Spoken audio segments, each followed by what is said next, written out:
mesa redonda. Bajo la tesis curatorial, prácticas artísticas e imaginarios sociales, la Oncena Bienal de La Habana definió sus derroteros, en el afán de mostrar el arte de las regiones menos conocidas y exhibirlas en espacios expositivos no convencionales. Qué oportunidad más maravillosa para traer al público cubano una cantidad de obras que son, creo, para ellos inéditas. El Centro de Arte Contemporáneo Wilfredo Lam volvió a inundarse de público. En esta ocasión, el sitio forma parte de los espacios expositivos de la Oncena Bienal de La Habana. Y como es habitual en nuestra mesa redonda, antes de entrar en el tema que nos convoca hoy, que interesa, yo espero que a todos los que están del otro lado de nuestras cámaras, pues vamos a comentar lo que es la noticia del día, más de una noticia del día podría decirse, y casi todas son noticias tristes. Por ejemplo, el periodista asesinado en Honduras, que había sido secuestrado y cuyo cadáver apareció, el periodista Alfredo Villatoro, que fue encontrado anoche en el sector de Las Uvas y en las inmediaciones del anillo periférico al sur de la capital de Honduras, según confirmó el vocero de la policía, Héctor Iván Mejía. Otra noticia triste tiene que ver con el fallecimiento ayer del destacadísimo escritor latinoamericano Carlos Fuentes. Es autor de algunas de las más importantes obras del boom latinoamericano, y esta noticia se acompaña con lo que ha sido también, está siendo noticia, ha tenido repercusión en las últimas horas en América Latina, que es el atentado con bomba en Bogotá dirigido contra el ex ministro colombiano Londoño. Fue ministro del Interior en el gobierno de Uribe. Acaba de realizarse una declaración desde Venezuela por el presidente Hugo Chávez, quien lo ha condenado este atentado, ha condenado el atentado terrorista que dejó al menos 5 muertos y 17 heridos en Bogotá. Se dice que el destinatario de este atentado era el exministro Londoño, quien salió ileso, aunque sí herido en este atentado en el centro de la capital colombiana. Les propongo ver el reporte de la cadena multinacional Telesur.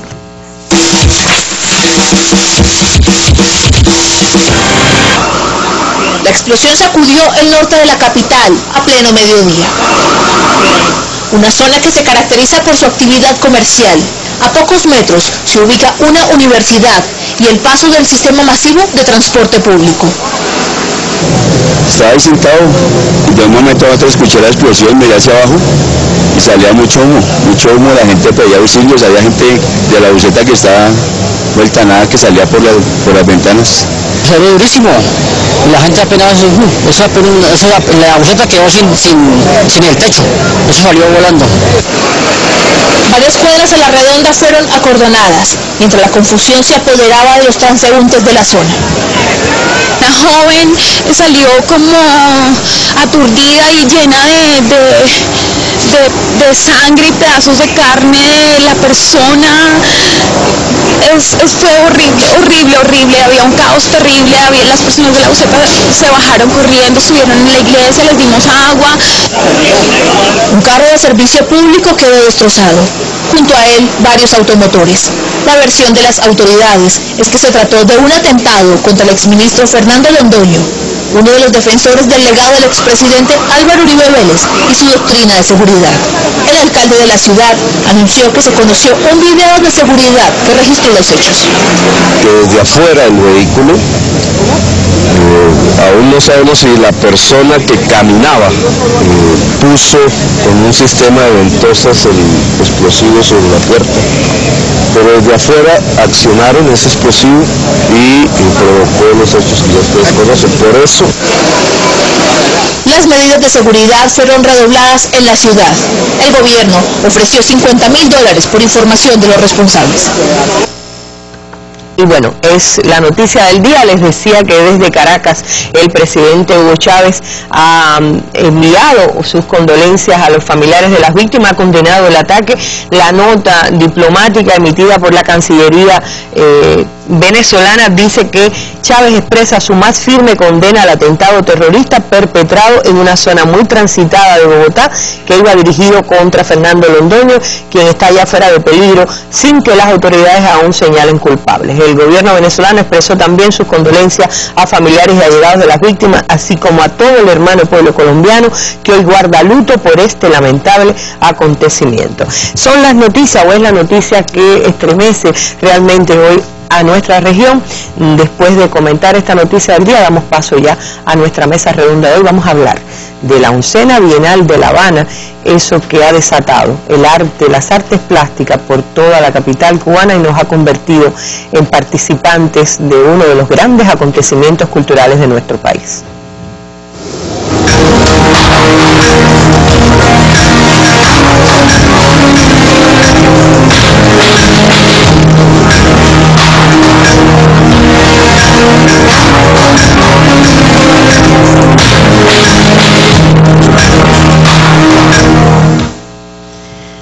La 11ª Bienal, que además tiene un maravilloso catálogo, luego vamos a estar viéndolo con la ayuda de Yaima desde la computadora, pero donde se pueden ver algunas de las obras que después también puede Jorge comentarnos un poquito al respecto de lo que se recoge aquí, que es lo esencial, aunque no es todo lo que estamos viendo por estos días en La Habana durante un mes, del 11 de mayo al 11 de junio, la capital cubana sede de esta Bienal. Yo les propongo, antes de entrar en nuestro diálogo con nuestros invitados panelistas, vamos a ver un material introductorio preparado por la redacción cultural del Sistema Informativo de la Televisión Cubana.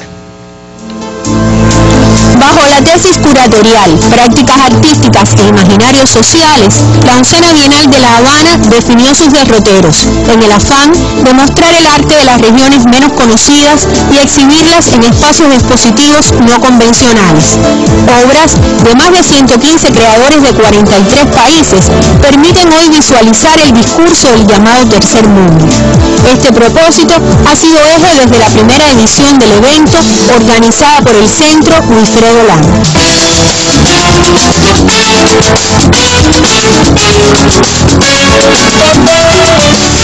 Y el primer reto fue hacerla.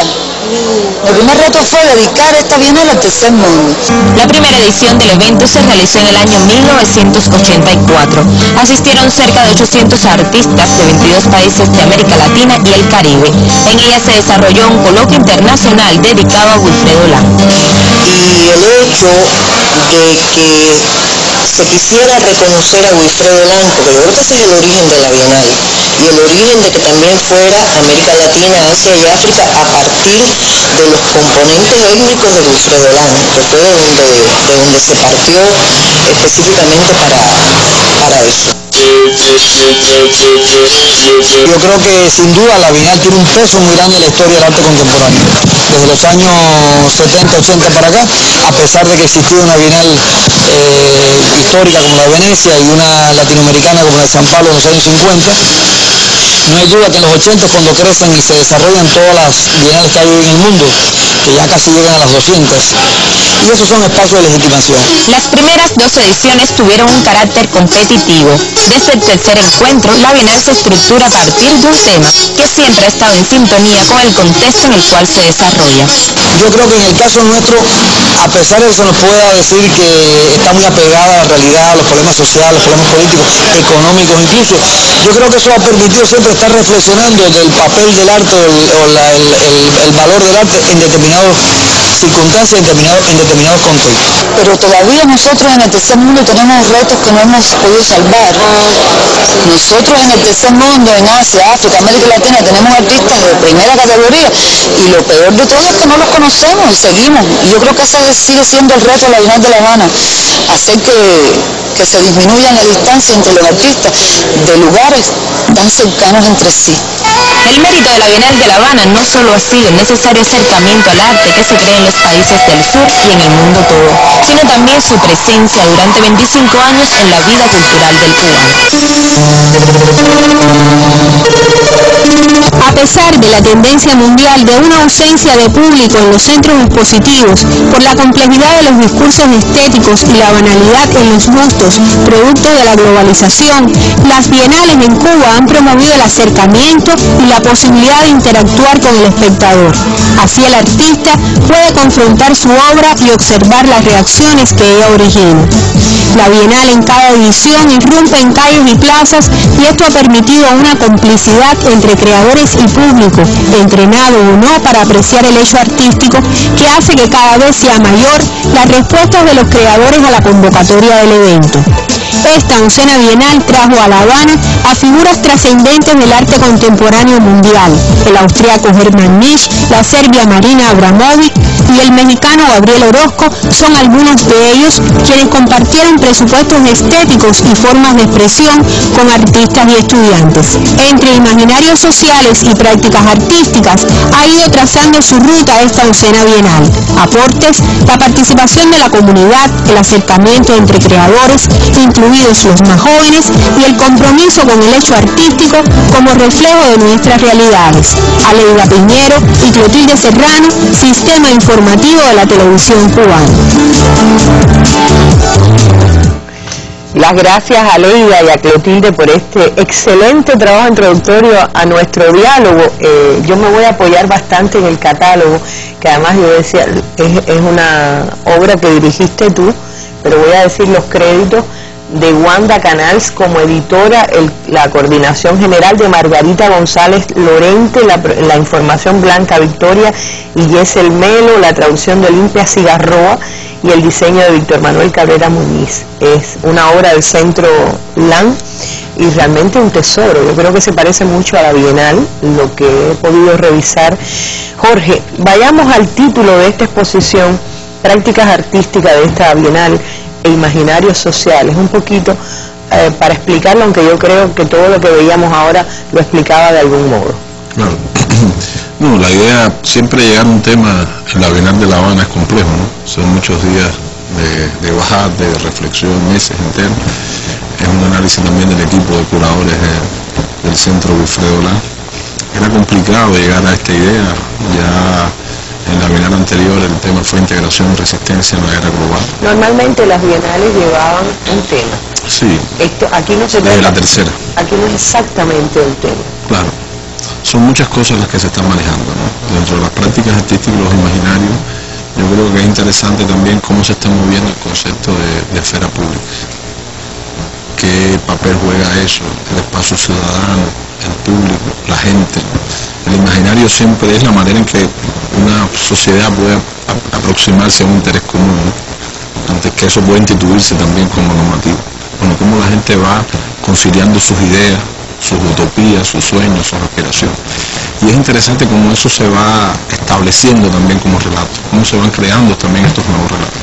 Y para eso te decía que era fundamental pensar en el público. El arte cada día más se acerca a la experiencia, se acerca más a la vivencia, ¿no? Sentir un poco la obra, vivir la obra. Sale del cuadro y se va a la gente, ¿no? Claro, claro, eso es fundamental.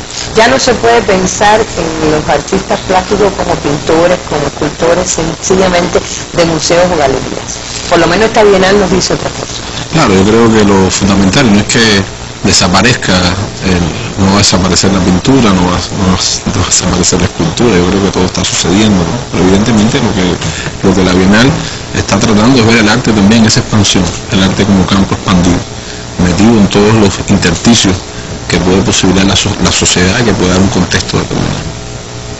Esa es un poco la idea que nos propusimos.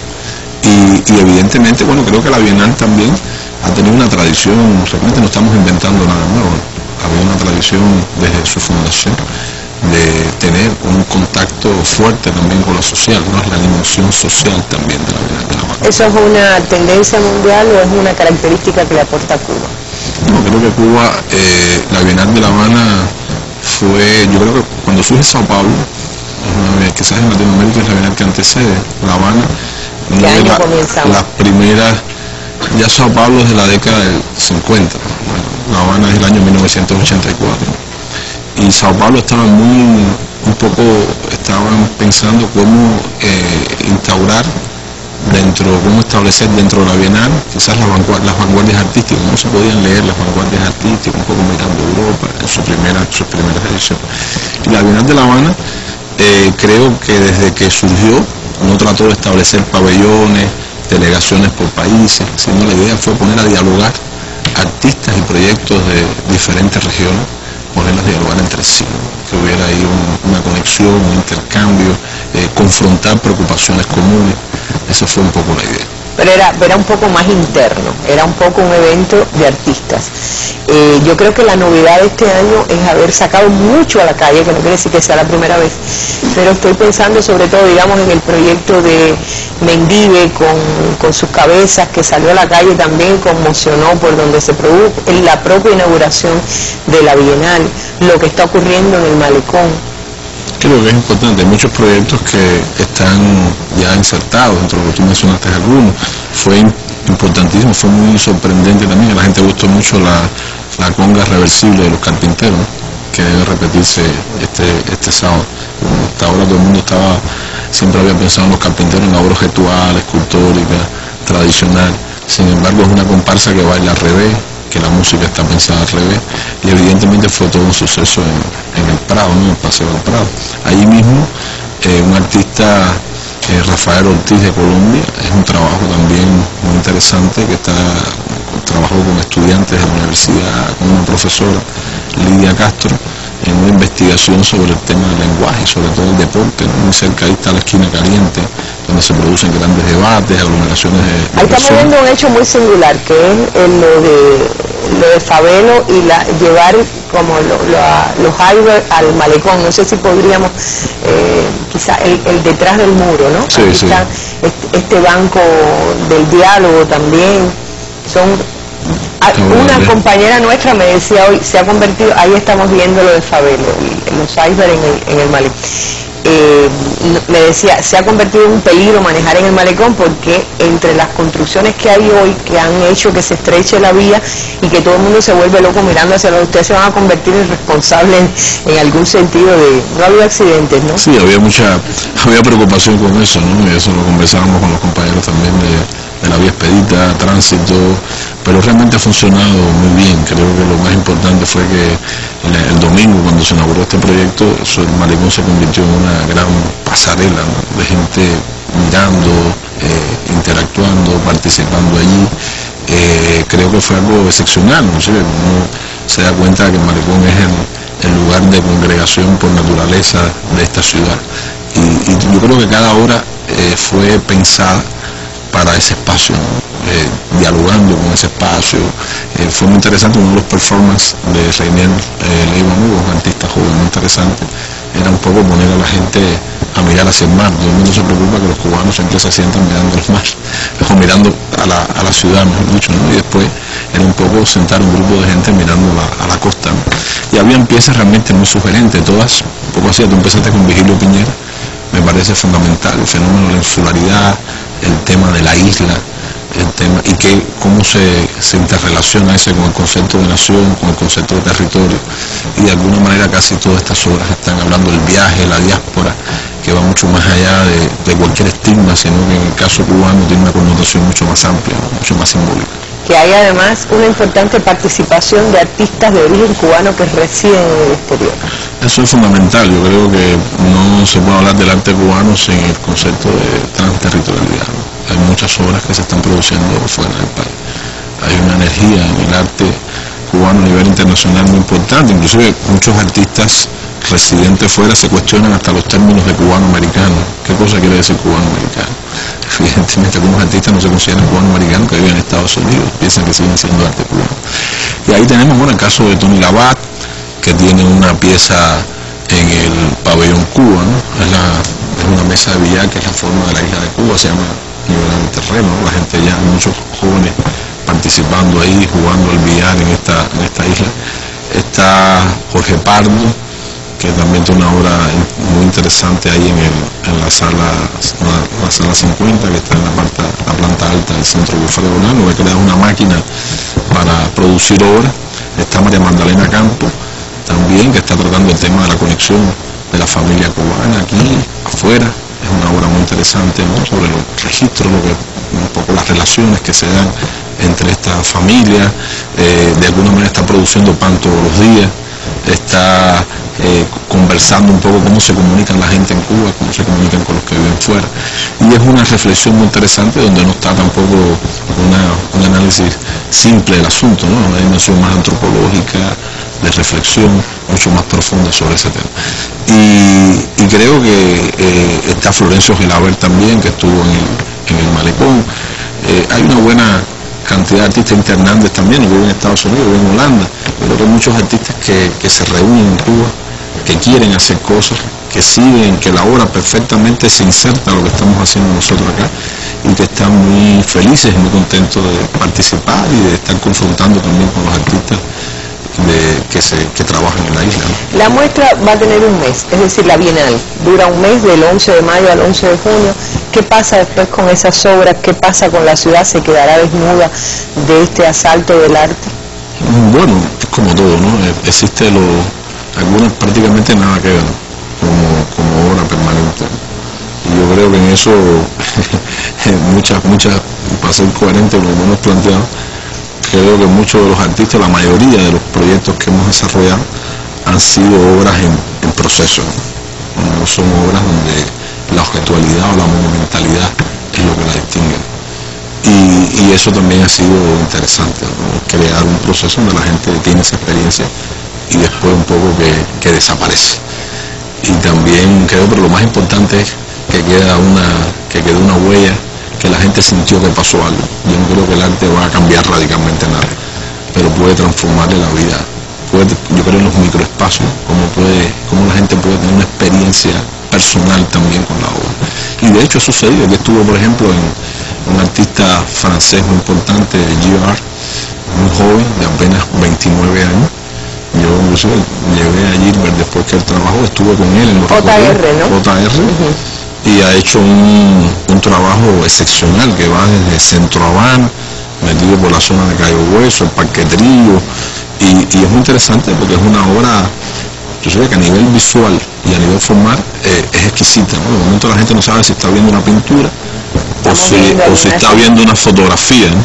Sin embargo, es la historia de los viejos, de cada uno de estos lugares, el barrio. De momento cuando él me contaba, cuando empezaba a poner las fotos y a trabajar en el mural, la misma gente del barrio se le sumaba y la gente pensaba que iba a poner una imagen de alguien muy importante, de una gran personalidad, y sin embargo cuando empezaba a ver, la gente empezaba a reconocer los rostros y decía, mira, este es el que vende las bolsitas en la esquina, las habitas en la esquina, fulano. Entonces la gente venía, no, píntame la casa, o yo quiero también que me hagas una foto. Y entonces él disfrutó mucho eso, ¿no? Por supuesto, él registra, documenta todo ese proceso y lo que queda después la historia de la experiencia aquí en La Habana. Y así lo ha hecho en millones de países, ¿no? Lo hizo en Palestina, lo hizo en Israel, lo hizo en Río de Janeiro, lo ha hecho por supuesto en Francia. Su formación inicial fue de grafitero, pero fue un trabajo espectacular, ¿no? La gente, por eso te decía, al final la experiencia es la vivencia que está ocurriendo en ese momento. La gente está metida en la obra y está reconociendo también, porque además trabaja con los viejos. El proyecto se llama Surcando la Ciudad, Arrúa, en un momento evidentemente en que todos los grandes medios, la publicidad y todo eso, ponerse viejo es un sacrilegio, ¿no? Si Yaima nos ayuda, vamos a ir en el catálogo hasta Max San. Max San, que es un proyecto, uno se imagina que es de origen anglo, y es nada más y nada menos que el barrio de San Agustín. Entre otras cosas, no se quedó en los centros de la ciudad, sino en la periferia, como podría ser en este. Estamos viendo ya Max San. ¿Qué es Max San? Si pudieras tú darnos un poquito, ¿es parte de los proyectos de la Bienal? Es un proyecto colectivo de la Bienal. Ya ellos tuvieron una experiencia con nosotros en la 10ª, a partir de, tomando como referencia LASA, que quiere decir Laboratorio de Arte de San Agustín, y este año es en Max San. Es un proyecto que ellos empezaron con mucho tiempo, ¿no? Y evidentemente uno empezó como una maqueta, como una encuesta que se hizo en los supermercados, los lugares de congregación, cómo la gente veía el Museo de Arte Contemporáneo, el futuro Museo de Arte Contemporáneo de San Agustín, que es un barrio que está también en la periferia. Y ahí retomaron un módulo, una construcción abandonada, es una estructura tipo módulo Girón, y lograron que muchos artistas de diferentes partes del mundo participaran en esta intervención.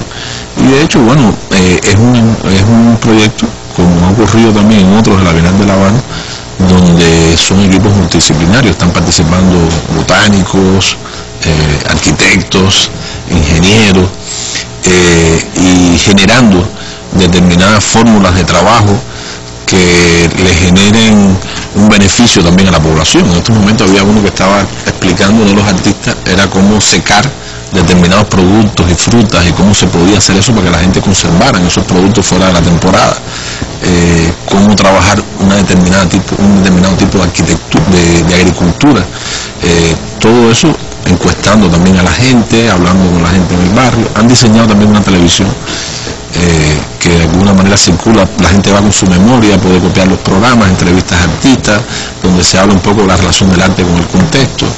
Creo que ahí hay como un laboratorio de experiencia que está ocurriendo allí, multidisciplinario, interdisciplinario, y que está teniendo un efecto muy positivo en esa comunidad, ¿no? Hablando de este tipo de proyectos, bueno, un poquito antes de entrar le decía yo a Jorge que si la lavandería, por ejemplo, se puede considerar, me decías que es uno de los proyectos colaterales. Es que, ¿a qué le llaman proyectos colaterales? No, realmente por eso te decía que no estaba muy informado de las cosas colaterales, tengo una información general, sobre todo vi la presentación que se hizo de la cabaña completa.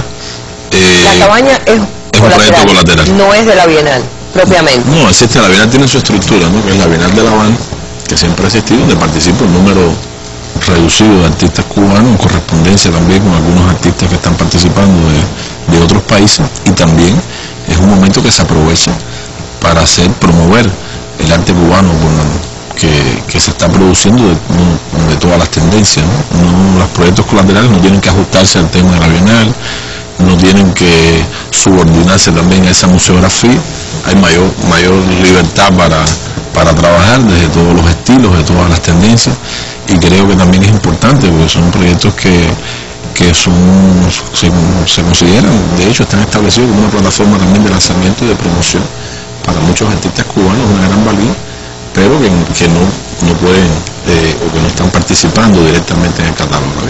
La lavandería que está en Playa es un proyecto también donde participan estudiantes, ¿no? Sí.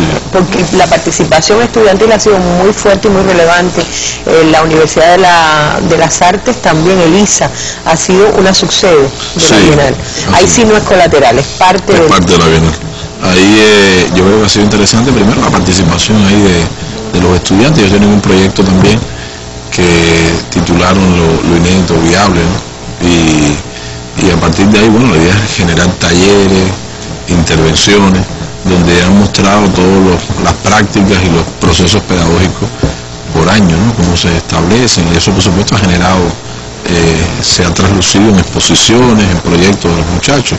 No obstante a eso, hay algunas cosas que sí, que también son proyectos específicos de la Bienal, como lo que ha hecho René Francisco con esta pragmática, como le llama, a sus proyectos pedagógicos, ¿no? René Francisco Rodríguez, un artista también que lleva muchos años en el Premio Nacional de Artes Plásticas, y está ahora mismo en tercera, entre E y D. Hay un proyecto que se llama La Ciudad Generosa, ¿no? Vamos a verla en unos minutos, vamos a tenerlo por acá. Y eso también es un proyecto que está concebido por estudiantes de ELISA, quizás podemos hablar quizás en más detalle después de eso. Dentro de ELISA está sucediendo todo lo que te expliqué, y también ha tenido un protagonismo esencial, porque muchos de los artistas de la nómina de la Bienal han estado allí. Pienso en Gabriel Orozco, un artista, ahorita se hablaba de él allí. Marina Bravovi. De un artista de gran nivel, Marina. En el caso de Gabriel trabajó, además la participación de los estudiantes es fundamental, por eso te decía que son obras en proceso. Muchas de ellas no son tangibles, a lo mejor no todo el mundo lo va a ver, siempre hay un circuito de personas, ¿no? Si en las ruinas de Valeo hoy cae un aguacero, a lo mejor nos perdemos lo que sucedió allí. Yo creo que lo más importante que pasó con Gabriel allí fue la experiencia. Él le puso a eso sembrado de lodo en el temporal arquitectónico, y fue vivir la experiencia de una semana con esos muchachos, fue intervenir en un lugar que evidentemente, aunque está en ruina, aunque aparentemente no tiene un valor de uso, es un monumento a la creación. Ahí se han hecho performances, se han hecho workshops, evidentemente es un lugar que tiene una vida propia, es un lugar espléndido, no hay ningún artista que venga a La Habana, que pase por ahí y no reconozca. Y Gabriel lo que quiso es trabajar en un lugar que aparentemente está muerto pero sigue vivo, y fue un poco acariciar el lugar con una sutileza tremenda y lograr que los muchachos recibieran también esa energía. Marina, yo creo que fue importante. Bueno, Marina Abramovich estuvo en el Teatro Miramar dando una conferencia sobre pasado, presente y futuro del performance. Después presentó su película, vino el director de la película, Matthew Archer, y presentó una película que se llama Show of the Force, ¿no? La fuerza del espectáculo, y inspirado en The Artist Expression, ¿no? Que fue durante 3 meses estuvo en el MoMA mirando a las personas que pasaban por ahí durante todo el tiempo que abría el museo, ¿no? Y además la película se vuelve un pretexto para hacer una retrospectiva completa de su historia de vida. Creo que lo más importante en Marina es su propia vida, es la obra, y eso es esencial. Y después el contacto, el domingo pasado un taller en Elisa con más de 60 estudiantes. Entonces está ávida, se le dio el título honoris causa de Elisa, quiere regresar, quiere seguir haciendo talleres, quiere seguir viviendo la experiencia con los muchachos, y bueno, eso a lo mejor no todo el mundo lo vio tampoco, pero es un proceso que está ahí, es parte de la Bienal. Claro, en Elisa todavía se comenta también una mujer con una historia maravillosa que tiene que ver, hablaba de su propia historia personal, hija, descendiente de partisanos, y una mujer que todavía trae el compromiso en la sangre, así que la tendremos pronto y quizás la podamos tener acá en la mesa redonda, aunque no hable español. Bueno, vamos a volver contigo, Jorge, porque hay todavía muchísimas cosas que comentar de la Bienal, pero quisiera brevemente leer lo que escribió Katy Rojas sobre la Bienal de La Habana. Dice que vital por la participación mayoritaria de jóvenes, abarcadora debido a la casi total representación de los países de Latinoamérica, de la presencia en Cuba de artistas del Caribe, Asia, África, Medio Oriente y Europa. La 11ª Bienal de La Habana está dialogando en grande con el público. 180 creadores de 43 países han dado calor a la máxima de hacer fructificar la vocación antropológica del arte, de hurgar en la conexión entre prácticas artísticas e imaginarios sociales. Y como expresara el director del evento, Jorge Fernández, el hecho de que la Bienal sea abierta expresa sobre todo que la utopía del arte no está muerta ni morirá. Cuando la isla se esfuerza por actualizar su modelo económico, el desarrollo de un suceso cultural tan abarcador es muestra también de que el Estado continúa apostando por colocar el arte al alcance de las masas. Y de eso vamos a hablar ahorita, porque uno siempre se imagina que estas tremendas exposiciones son muy costosas, y hay que ver también uno de los elementos que tú enfatizas en el catálogo, en la presentación del catálogo, es la economía de recursos para una instalación, para una exposición de este tipo. Pero ahora yo les propongo ver uno de los acontecimientos que también recordábamos que movió a la ciudad en los últimos días en relación con la Bienal de La Habana, y tiene que ver con el proyecto Cabezas del maestro Mendive, también Premio de las Artes Plásticas.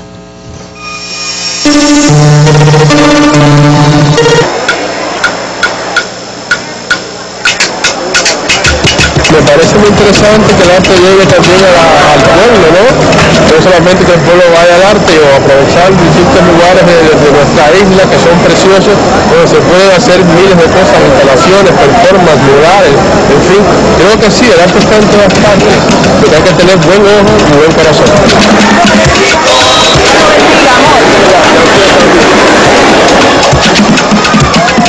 Creo que todos los públicos están aquí presentes, todos los públicos posibles. Ay, traje a mis nietas para que lo vieran, puro arte.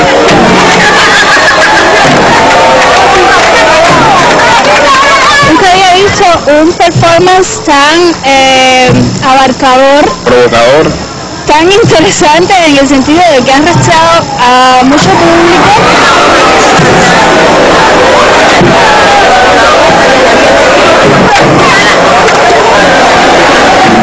Voy a ir hasta el final para saberlo bien, pero genial, me gusta.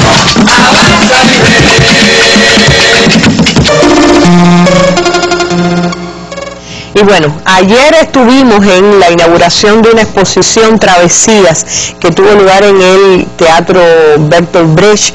Allí se presentó una exposición que también se inserta dentro de esto que nos comentaba Jorge, esta vez coincidiendo con un evento que ha tenido lugar al mismo tiempo. Estamos hablando de la Jornada Cubana contra la Homofobia, y una de estas, de las interrelaciones, de las conexiones, ha sido precisamente esta exposición Travesía, que está en el Teatro Bertolt Brecht en línea, pero bueno, desgraciadamente me dicen que se ha dropado el casete, no podemos tener imágenes que Eva Madura Díaz tomó ayer allí. Es una de las exposiciones colaterales, Jorge.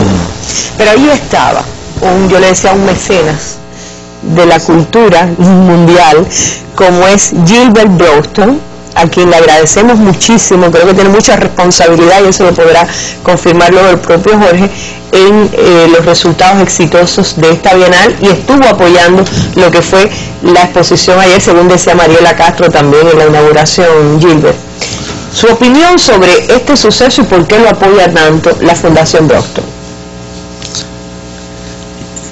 ¿Tú hablas de la Bienal o del proyecto? De todo.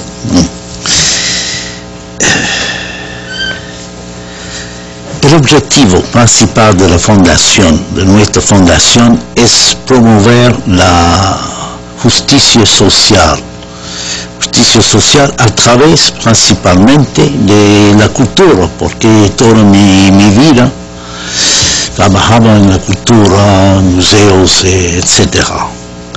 Y pensaba que la cultura debe y puede mejorar la vida de la gente. Es para mí el papel principal del arte, de los artistas. La mayoría piensan eso, y es lo que ha demostrado Jorge a través de la Bienal. La gente que participa en la calle y todo, a través de la obra de JR, el pueblo de Centro Habana, está muy orgulloso y explicando a Jorge y yo cuando caminamos en la calle que eran artistas franceses de la Bienal y todo, están participando realmente en eso. Es decir, para Gilbert Brockton, que ha sido director de importantísimos museos en Europa, en Estados Unidos, que ha sido animador de galerías y museos en general, ¿qué significa este tipo de experiencias de la Bienal, lanzarse a la calle y compartir a partir de eso mismo que nos decía?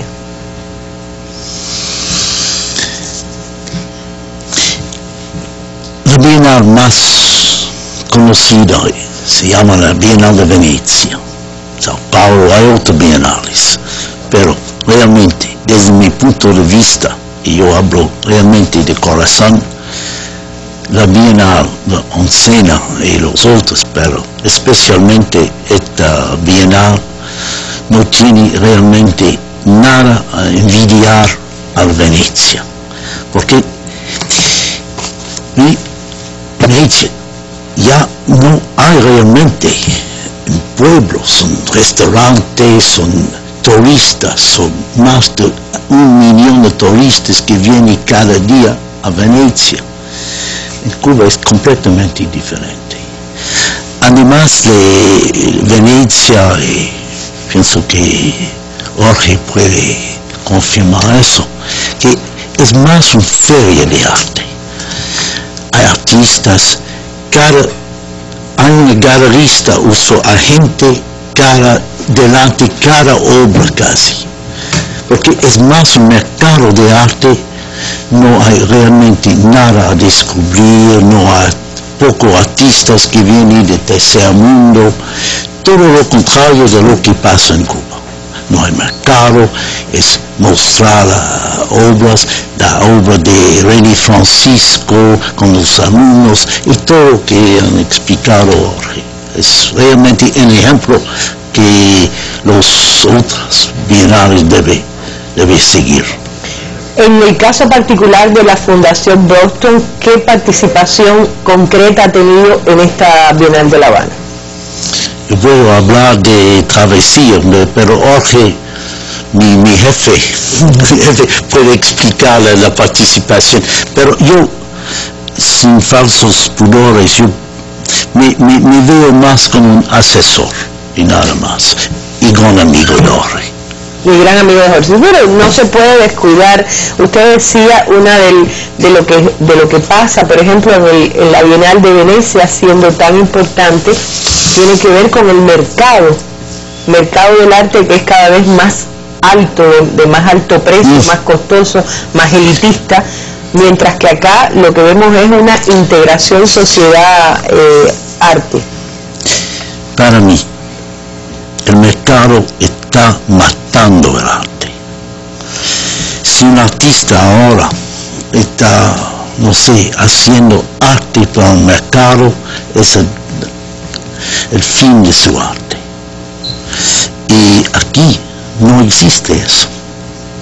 Los artistas cubanos venden y necesitan vender afuera, si alguien aquí, pero no están haciendo arte en este objetivo, vender, y mercado, elevar los precios todos los 15 días, no hay nada que ver. El arte cubano es muy especial por eso. No sé si usted conoce que en los últimos años y como parte de la batalla de las ideas también se desarrolló digamos, no abaratamiento, pero llevar el arte de los mejores artistas cubanos a productos que pueda consumir el ser humano común y corriente. Estoy hablando de la propia arte en casa, que hace que se pueda llevar hasta un doile o una taza para el desayuno, pueda llevar estas obras de arte, y que ha familiarizado mucho al ciudadano común con el arte. ¿Advierte un público mejor preparado a nivel general que en otras partes del mundo? Cuba. ¿Sí? No hay otro país. Y es por eso que estamos nosotros de la Fundación, mi esposa y yo, principalmente, estamos muy orgullosos y consideramos que es un privilegio de trabajar con Cuba.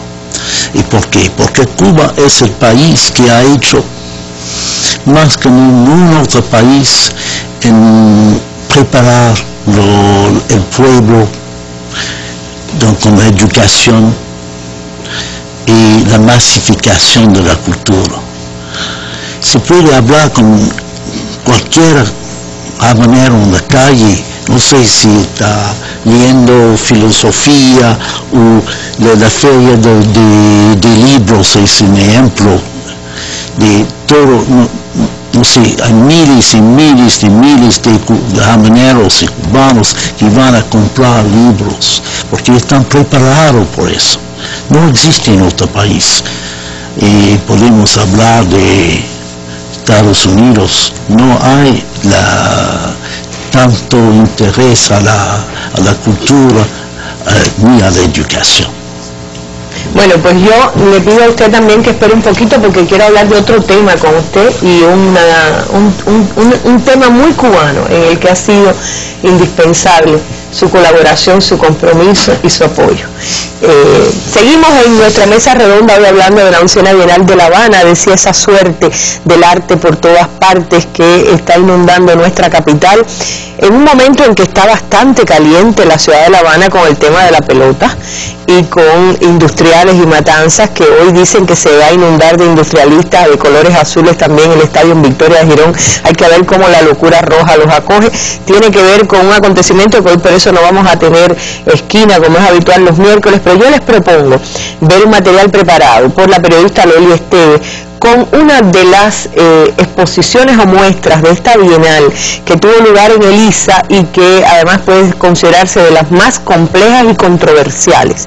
La exposición de Hermann Nitsch, quien también recibió el honoris causa. Ahí están viendo ustedes algo, cuando se publicó en el sitio Cuba Debate, los comentarios eran tremendos, nada más que con ver las fotos de lo que fue este acontecimiento. Les propongo ver el reportaje de nuestra colega y enseguida estamos de vuelta comentándolo con nuestros panelistas.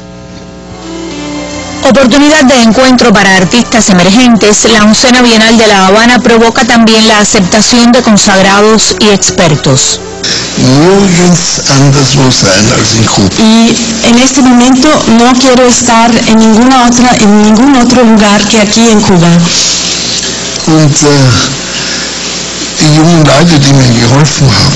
Y los jóvenes que me han ayudado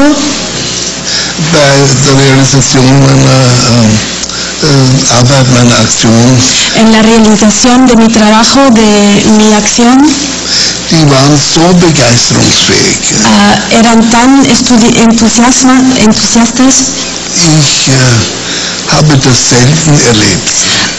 Esto lo he vivido muy pocas veces y este país siempre me ha entusiasmado e interesado.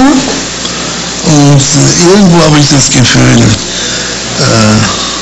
mit irgendeiner Seite meines Herzens gehöre ich hierher. Y con algún lado de mi corazón pertenezco a este país. Und erwarten Sie bitte jetzt keinen theoretischen Vortrag über meine Arbeit. Y por favor no esperen un discurso teórico sobre mi trabajo. Ich erkläre mich gerne bereit, wieder mal nach Kuba zu kommen und in der Universität mit einem guten Übersetzer eine Vortragsreihe zu halten. Y se está dispuesto a volver a Cuba y dar una serie de discursos en la universidad. La Biennale me sembra muy bien organizada, muy bien, muy linda, todos los ambientes ordenados con la explicación de la obra, el nombre del artista, didascalico, tu comprendi? Didascalico, molto didascalico, ma molto bello.